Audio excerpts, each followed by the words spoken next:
Welcome back to Second Breakfast. It is Friday morning, so it must be time for the world of Westeros. We're going back to the Game of Thrones books today to talk about Tyrion Chapter 3. Loved this chapter, very foreboding, very scary. Let's not waste any time and jump right into the recap. That sounds great. You haven't been here before. We've read the books, seen the show. We spoil everything. Also, this is a weird spot to join in, so maybe don't. But here we go. Let's dive in. You say that every week. I just think, listen, if you have made it to 2024 and have not been spoiled by Game of Thrones, I don't want to be the one to ruin it for you. So kudos to you. I'm really proud of you for the, I don't know, I guess the non-internet existence you're I'll living spoil you. John dies briefly. It's true. Okay, so let's give a recap of the chapter and then we'll dive in. So Tyrion is at the wall and he is going to leave the next morning. It's like the night before he leaves. He's sort of having like late night drinks with Lord Commander Mormont, Sir Alliser Thorne. Late night crab. It's even worse. Oh, that's right. They're having crab. What a midnight treat that is. Crab legs. Crab with the boys. It's very funny. So he's talking to Lord Commander Mormont, Sir Alliser Thorne, Maester Aemon, and other people whose names don't matter. The commander sort of half jokes that they need cunning men like Tyrion at the wall. And they sort of have this like back and forth of, you should stay, but I'm a dwarf, but we need help. And it's kind of that kind of thing. Basically, Mormont and Tyrion end up having like their own private conversation, and Sir the Lord Commander basically says like, actually we really need help. Then as you can see, the Night's Watch is really struggling. We like don't have any men, and the ones we do have are like young boys who don't know how to hold a sword and are criminals and bad people, and we need help.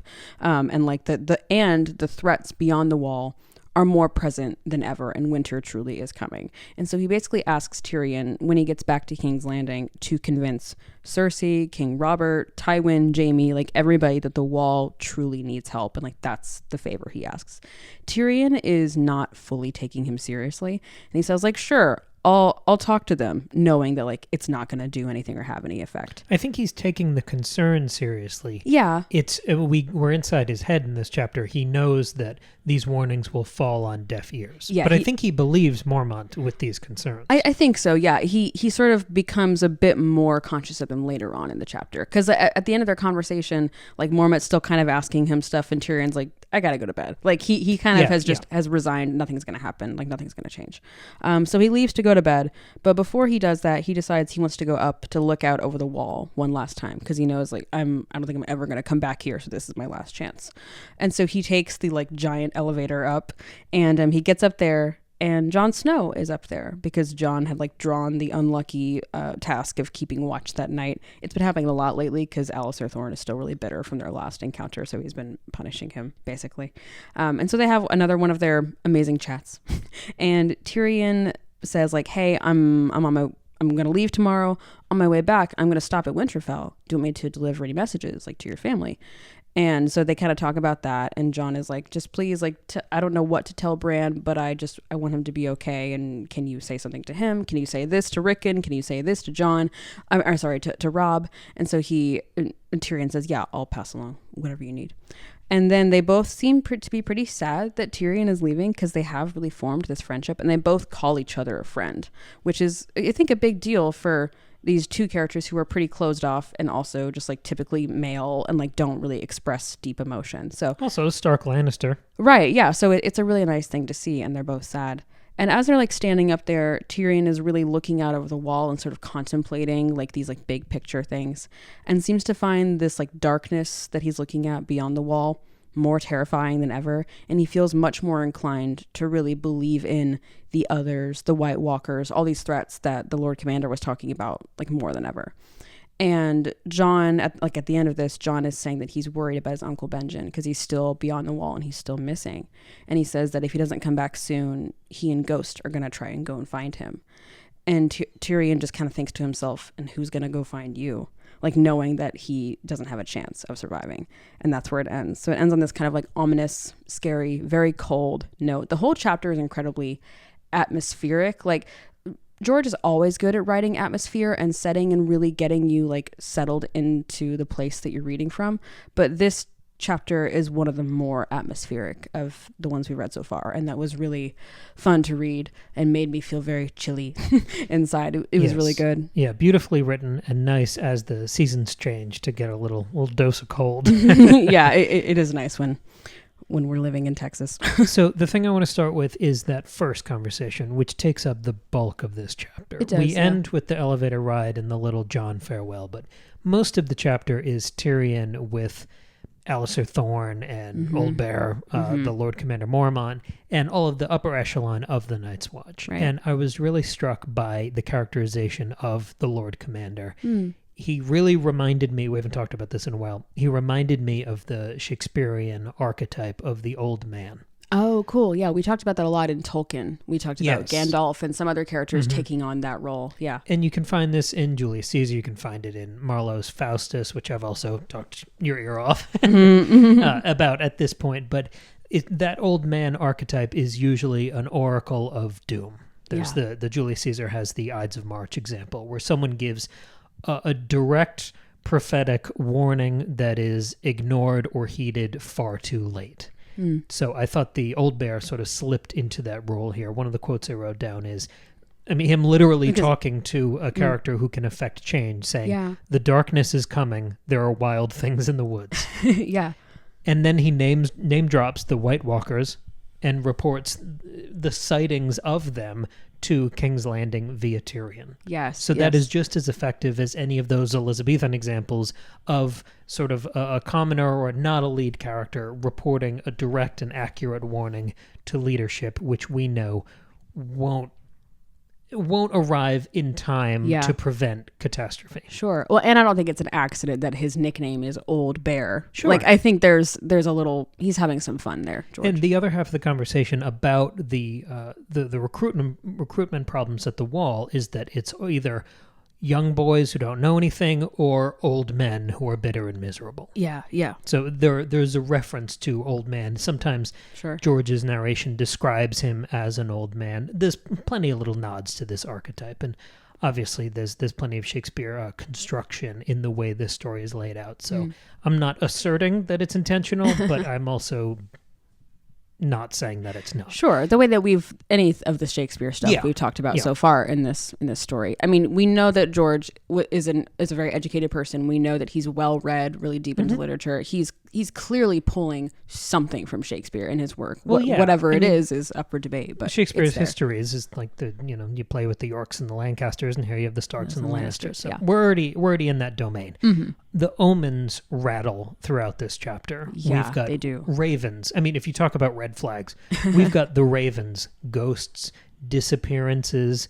We've got the seen and unseen. Absolutely. Which is everywhere in dramatized via the blind maester with the hidden insight. Who's also an old man. He's incredibly old. He's like 100 years old. John has brought some of that stark grimness and cold misery to the Wall, which also means we get all that stark Macbeth undertones, where we get a siege at a castle. We're looking out from the parapets into a scary forest, which is very Burnham Wood coded. Yes. We get a prophecy just kind of spiraling back into the story. We get royal arrogance. Again, we get ghosts and inner turmoil. It's all that Macbeth stuff. And that gives us this baseline of omens. And I think the effect of all of these things together, whether it's the dialogue from Commander Mormont trying to pass these like really urgent concerns onto royalty, or it's these omens that appeal to us more as readers, the cumulative effect is of warning.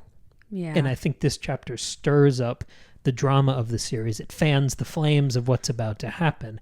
But if we cut back to the Shakespearean sort of angle with the old man thing, the point of that character is that the warnings are not heeded in time. So it's either like you have this bitter missed chance where they realize when it's too late that they'd had the pieces all along and they could have solved the puzzle. That's sort of what makes these things a tragedy. But the other thing is that old man character is given that narrative vindication later. When the protagonist realizes that they had the pieces the whole time. And that reminded me of the conversations we've been having about George for the last month or so, about this quiet narrative vindication he keeps giving his observant characters. That's true, yeah. I like that. They're proven right later. That's happened a lot with Catelyn lately. Yeah. So in Shakespeare, it's usual that the old man is ignored due to the protagonist's hubris. You know, a lot of those tragedies are about guys who are very full of themselves and they don't heed the right warnings in time. Too ambitious, too in their own heads. Yeah. And here, I think the thing that stops the warnings from coming to fruition, and Tyrion sort of tracks this in his inner monologue, is that Tywin and Robert won't listen to the concerns about recruitment at the Wall. The blockage is bureaucracy and self-interest. And this is sort of the question I wanted to open up to you.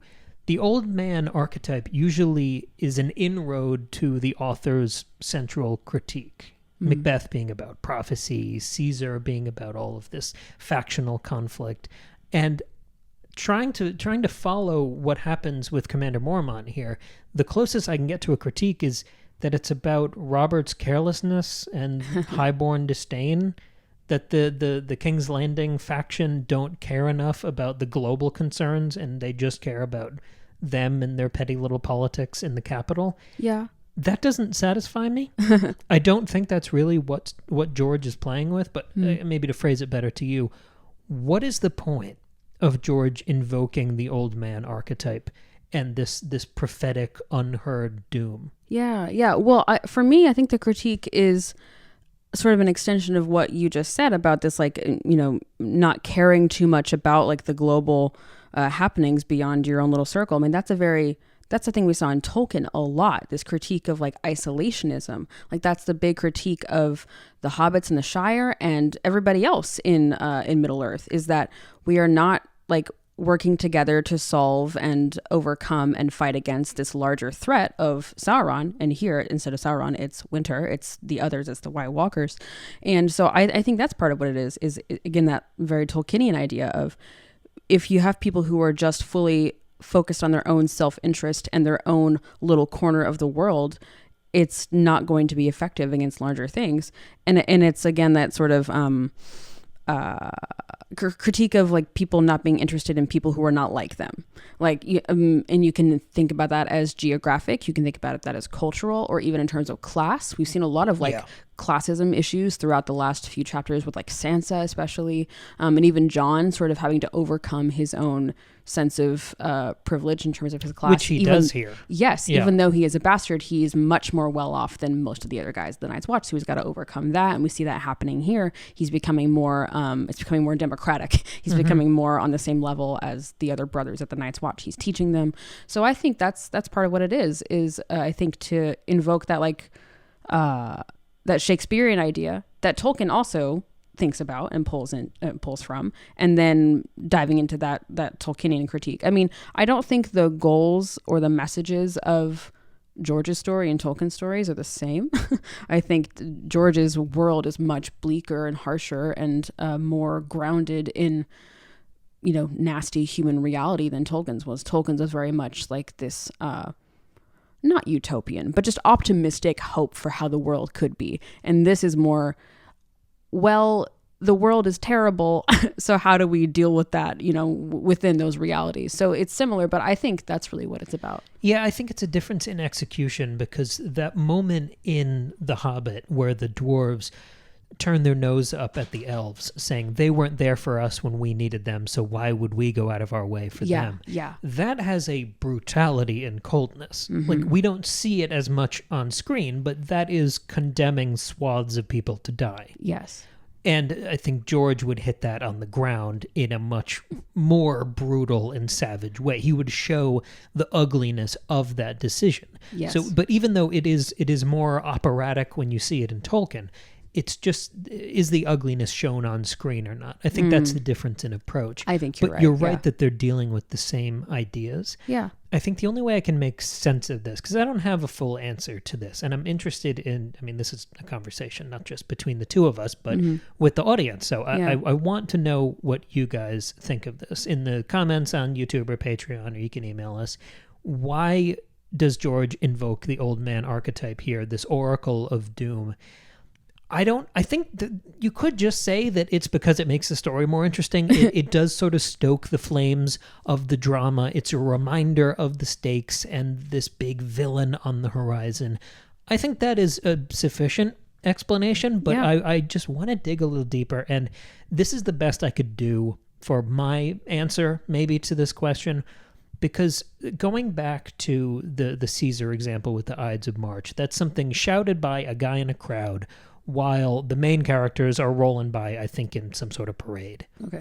And that prophecy is heard and then discussed and dismissed. But that setup of the prophecy being told basically to one of the main characters, I think that gives us an interesting claim about Tyrion. Because we are, I don't know, a dozen, maybe a little more than that, chapters into this book. And so far, we're very biased to the Stark perspective. We start there and we linger there for a good while in the book. Enough to make us completely biased for that family. Yeah, 100%. So the Lannisters are villains. We just had a couple Stark chapters that implied that Tyrion was responsible for trying to kill Bran. Yeah. So we are biased against the Lannisters. So we want this to be a Stark family journey. But in this chapter, I think the purpose of this Old Man invocation is to elevate Tyrion to protagonist status. I like that, yeah. Because he is now carrying the most important message in the series. That's true. The White Walkers are coming. He is now Paul Revere in Westeros. Right, because Jon knows it, and Jon will know it even more, but he doesn't right now have the power to bring it anywhere, right? Tyrion is this carrier, this connection point. I mean, Jon knows a little bit. Yeah. Mostly, I would say Commander Mormont knows. You know that moment in any movie or show where one person has a really important bit of information and then they share it with another person and you immediately know the first guy's going to die now? Yeah, because now he's served his purpose. He's served his purpose. I want to follow that. Yeah, because I think there is a narrative function there. When you have the most important piece of intel, once you pass that baton, you're expendable. Yeah, I like that. We know from having already read the book and seen the show, we know that Commander Mormont is not going to make it very long in this series. So he has passed the baton to Tyrion, which makes Tyrion invaluable. And if we zoom out even further through these 5 books and beyond that, we know Tyrion will carry a lot of this information to Daenerys. Yes, and right. And she will come in clutch once we're at war with the White Walkers to save the world from them. Yeah, yeah. So this elevation of Tyrion is almost made literal towards the end of the chapter when Tyrion he goes up to the wall. he journeys to the top of the wall. And that made me think about Bran. Yeah. Because we played with the Bran and the Ravens and the Crows. Tyrion literally gets a bird's eye view here. And he has this incredible piece of information that makes him, in a working definition sort of way, all-knowing, in the same way that Bran has a sort of omniscience now. Or he's at least on the way there. Yeah. But Tyrion is, the way we characterized him in his first chapter, a gargoyle. He is our most informed watcher character. And once he's on top of the wall, looking down over the rest of the world, he's seeing the whole board. And if we look at his arc across the rest of this series, if you see Westeros as a chessboard, Tyrion is going to crisscross that chessboard more than any other character. That's very true. And if you look at the moment where Jon takes off his glove in the freezing cold and shakes Tyrion's hand. Yeah. I think, to literalize the metaphor I just used, I think that is the passing of the baton and the start of the relay race. That is the handoff where Tyrion will ultimately connect Jon and Dany. He is the bridge between ice and fire. Very interesting. And I think that race begins here during that farewell to Jon. I really, really like that. And I'm so glad you mentioned, there are like 10 things you've just said that are so perfect for what I was thinking about. So this is really great. I think, I want to start with elevating Tyrion to that protagonist status, because I think you're right. The old man thing and the prophecy thing and the passing of the baton all does that. And I think also, like, I'm always trying to like bring it back to what's a first time reader thinking, like without the bias of knowing what happens later. Because like you said, the last few chapters, you really think that Tyrion was responsible for the assassination attempt on Bran. But then throughout this chapter, you're like, there's no way this guy tried to kill Bran, because when he and Jon are talking about Bran and bringing messages home to Winterfell, we're in Tyrion's inner thoughts. You never hear him like feeling conflicted or guilty. I mean, he never outright says, well, I wonder who tried to kill Bran. Like, he doesn't, it's not that obvious, but he's obviously incredibly sympathetic to Jon. So you're either thinking, this guy did not do it. He is a good person inherently, despite his his complicated flaws.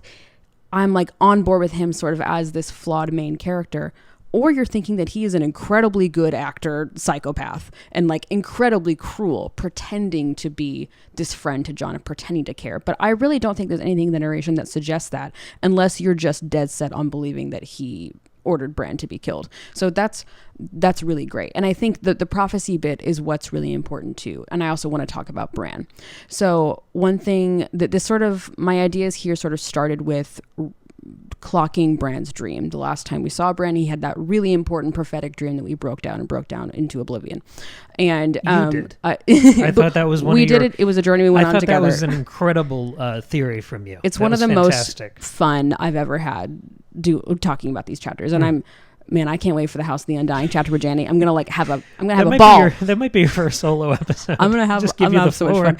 So remember when we were talking about Bran's dream? And he's seeing King's Landing, and we talked about those different shadows, and we had Jaime and we had the Hound, and there was the one weird one that we didn't know what to do with. And I said I had tried to think about it. I had found lots of Reddit threads and lots of possibilities. I'm going to read you the text from Bran, and then we'll go from there. It says, "You got a text from Bran?" Yeah, he texted me in his sleep. We're friends now. The Oracle, a lot of little raven emojis. Yeah, right. God. So. The dream has been describing these two shadows that are clearly Jaime and the Hound. Like, that's pretty apparent. And then it says, over them both loomed a giant in armor made of stone. But when he opened his visor, there was nothing inside but darkness and thick black blood. And so we were like, who is this giant? We talked about Tywin. We had talked about Littlefinger. We had talked about the Mountain and maybe one other. Another spot or option that I had seen on the Reddit thread that I was digging through was Tyrion, but I didn't really buy it at the time. But this chapter might have changed my mind, because Maester Aemon says, I think that Lord Tyrion is quite a large man. I think he is a giant come among us here at the end of the world. So describing Tyrion as this giant, the way we also saw his shadow looming very tall like a giant in that first chapter that we see him in with Jon. And so I was thinking about Tyrion as a giant. But then the second bit is an armor made of stone that could connect to his grayscale that he eventually gets. Remember where your skin sort of starts to become stone, like you start to turn to stone. Tyrion gets grayscale? Doesn't he? I thought it was Jorah. No, I believe see, now I can't remember. He either gets it or he almost gets it, or he's afraid he has it. There's something in there with Tyrion and grayscale. I think it's Jorah. You could say that he's made of stone because he is of all of these castles and libraries. That could also be he is a creature. He is a creature of all of these great buildings and fortresses. Yeah. I'll give you a little backup there in case you're... And I want to clarify, I'm not saying that, I think it's Tyrion now. I'm just saying I like that Tyrion is an option. And I don't think it's accidental that we're thinking about Bran's dream here, because the last 3 chapters, we have seen clear pieces of Bran's dream coming true. We saw Catelyn encounters the storm, Sansa crying herself to sleep at night, Arya brooding in silence, and I think there's like one other. Like and Jon forgetting what it is to be warm. Like, we see all of these pieces of Bran's dream coming true. So I don't think it's accidental that we get this mention of a giant just a few chapters after Bran's dream, the way that we have been, in the subsequent chapters between then and now. I don't think that's an accident that we're thinking about that. Because you could also think about, part of the dream says that this giant is looming over Jaime and the Hound. And of course, Tyrion isn't literally looming over anybody, but we could think about him as sort of looming over the rest of the Lannisters, and that he kind of has this secret gargoyle power over them that he's sort of trying to figure out how to wield. And I also think that there's like another fun connection to the dream, or just reminder of the existence of the dream. Old Bear says, I have seen darker shapes in my dreams. And Jaime and the Hound and that third giant are all described as like shadows in Bran's dream, right? So darker shapes, shadows, like we're thinking about that too. You mentioned blood in the helmet? Yes, that one I still don't know what to do. Inside, he lifted his visor. Inside there was nothing but darkness and thick black blood. Well, the first battle that Tyrion is really a big part of would be Blackwater, right? He is like in an early battle with Robb, and he's like thrown into the battle and he passes out immediately. That happens Yeah, I'm too. not really counting that one because he's Okay. not really a part of that. But he gets his nose cut off at Blackwater. True. So that would make your helmet full of blood. Well, that could also be true. Yeah, and maybe the thick black blood is referring to he actually is an evil person inside and he's got these dark parts of him. Like, there's all kinds of things. I think my argument then and my argument now is that I think that third character is meant to be incredibly ambiguous, and I don't think we're ever going to solve the mystery of who that is. But it's what's more important is that we're thinking about it. Maybe right. It could also be that once he gets to Dany and sort of empowers her to try to take over the realm, once she turns at the end of the bells, you could argue that he's responsible for that destruction. Totally, So yeah. it could be like a blood on his hands sort of thing. I think, and which is also nice and Shakespearean. So the point is that we're thinking about it. And we're thinking about Tyrion as this shadow and as this giant, right? Later on in the chapter, it says that Tyrion and Jon are like walking, along the top of the wall. It says that they walked with Ghost pacing along beside Jon like a white shadow. So this idea, so that immediately connects Jon and Tyrion. They've always been connected. Every time they're mentioned, we draw connections between them. And this, I think, further solidifies that, right? But more importantly, they are connected and they are both literally at the top of the wall as giants looming over everything else. And so I think in the last Jon chapter, a couple chapters ago, Cam, you had talked about the wall as being this looming threat, right? This sort of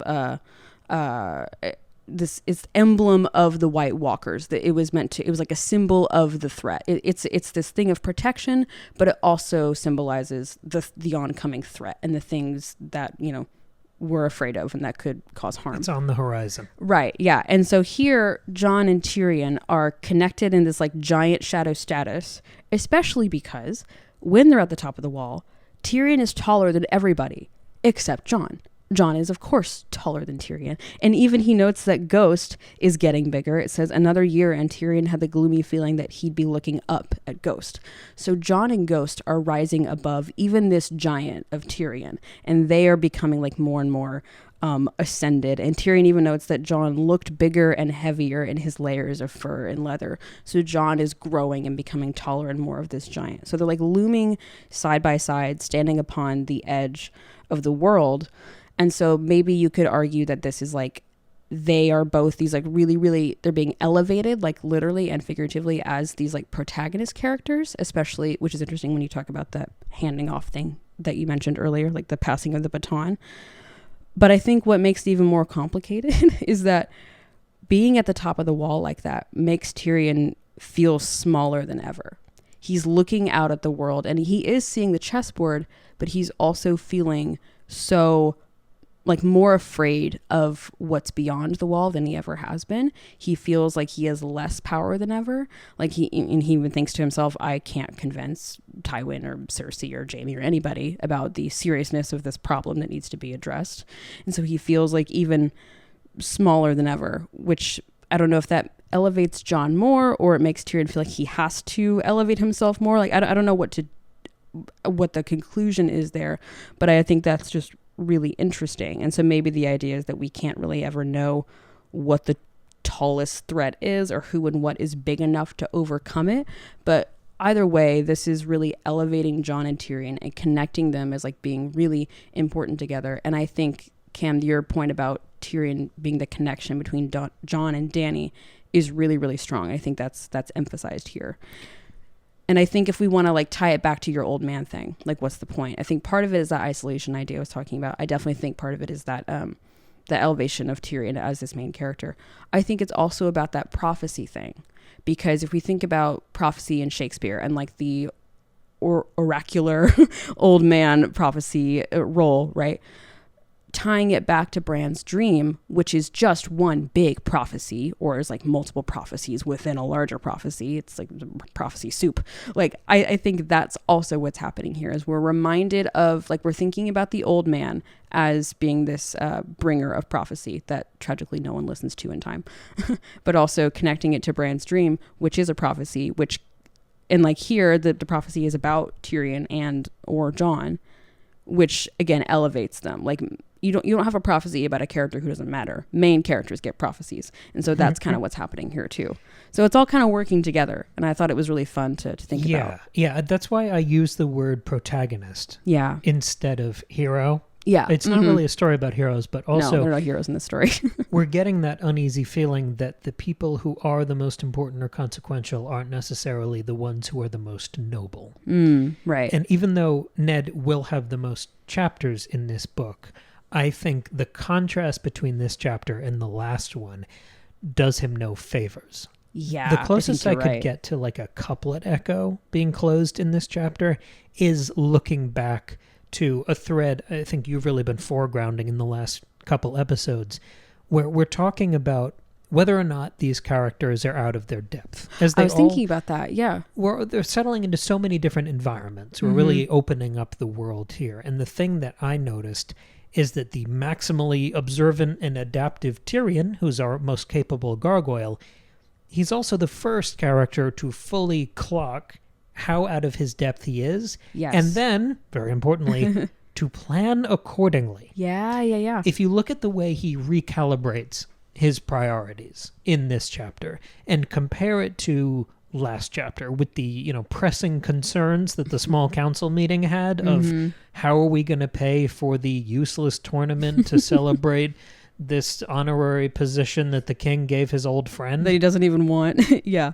Versus Jon and Tyrion being told the end of the world is right here. We need more soldiers. Yeah, a much more important thing. Yeah. Like, even though Ned would be the more honorable choice for the protagonist to lead this war, that's not what's going to happen. Right. And I think we're being taught that lesson in real time. I really like that. Yeah, I was thinking about that sort of out of your depth thing too. You're right. Tyrion has adapted so well. And also we get to see, and maybe this is cheating because we get a second look at it, but Jon has adapted in his last chapter, which was just 2 chapters ago. He was totally out of his depth. He was like, had no idea how to be at this place. He didn't know how to interact with anybody. He was doing everything wrong. And here we've seen he's really settled in. He's teaching, the boys how to fight better. He's, becoming friends with them. He's still definitely facing some opposition and antagonism between himself and Alliser Thorne, and he's still a low-ranking, brother of the Night's Watch. Hasn't even said his vows yet, I don't think. But he's adapted, and he's like walking along the top of the wall and kind of looks like he knows what he's doing, or at least is trying to look like he knows what he's doing, much better than he was before. So yeah, they're both just miles ahead of everybody else. Yeah, I think that's what makes Jon one of the more resilient Starks, is that he's got some Lannister in him. He's been taught, he's studied at the feet of the greatest gargoyle now, and he's got some of that adaptive quality that we see absent in characters like Ned. Yeah, I like that. Yeah, so that this is a delightful contrast between the last 2 that we've seen. I'm sad that this is going to be the last Jon Tyrion chapter we're going to get for a long time. Yeah, but it is sad. I really loved it. I got a lot out of these pages. I did too. And I loved the descriptions of the wall. There were so many, the other thing was, if you want to think about prophecy, there were so many big picture words and phrases and little ideas talking about the long night, talking about the length of the winters and the summers and the edge of the world and the haunted forest and the others and the White Walkers. There were so many big picture ideas and pieces that it was really fun to see. And I always like when we expand out and think about the larger picture. That's my favorite thing. A lot of seeds being planted here. Definitely. Yeah, this was a fun chapter. And even there's a moment where Old Bear and Tyrion are talking, and Old Bear's like, I don't know who's going to come after me. I don't know who my successor is going to be. And we know it's going to be Jon. Yeah. And so, we're setting him up. He's going to be the next big thing, So it was all really exciting to see. We finally get, I think, more official confirmation about Lord Commander Mormont being Jorah's father. He talks about his son's disgrace, and you kind of clock that. We also got ties back to the prologue where he mentions Sir Waymar Royce going out with 2 other guys, but they disappeared and one of them deserted, and that was weird, and we know that's all the prologue. So these connections to the very beginning and the very end, and to Beyond the Wall and all the way down to King's Landing. Like all these connections are being sort of spread out throughout this chapter. And again, I like Tyrion as that main connecting point, that carrier of the message, the passer of the baton. I like that a lot. That's really cool. This is a fun one to unpack. Fun. Cool. So we will be back next week with, I think, Arya. It's Arya, yeah. So immediately jumping back to the Stark perspective. Can't wait. But I love reading from Arya. It's so fun. So yes. I'm looking forward to that. And we'll be back on Tuesday with another wild card episode. But if you want even more episodes from us, you can join us over on Patreon. We have, I think it's 25 bonus episodes piled up over there from the last couple of years, so you can get access to that entire back catalog. And, of course, you can get at least one bonus episode every month.